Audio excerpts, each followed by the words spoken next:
But we're not alone in bracing for the impending deep freeze. Dangerously cold conditions are expected to impact over 60 million Americans now through the weekend. The same winter system is also dumping snow in some other parts of the southeast. And for some communities, the brutal cold comes as they are continuing to recover from deadly floods. News 15's Laura Aguirre continues our team coverage. We are experiencing a snowstorm on top of a flooding event. Flooding known to have killed around a dozen people in Kentucky last weekend.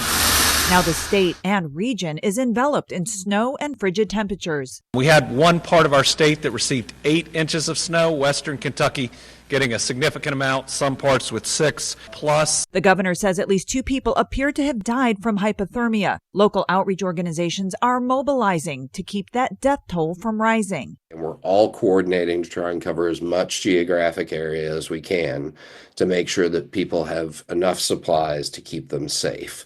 Flooding is still a concern. Kentucky alone reports more than 1,000 rescues since the weekend.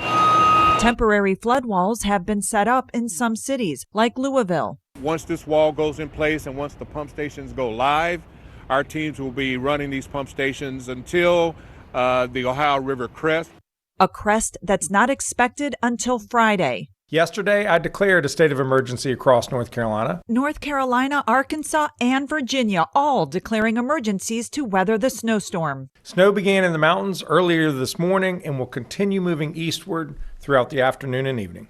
By Friday, forecasters predict about 3/4 of the U.S. will experience below freezing temperatures, some places as much as 50 degrees below February averages. We get through this weekend, going into next week, it's going to get in the 40s at least, and that's going to feel balmy for most of us. For News 15, I'm Laura Aguirre.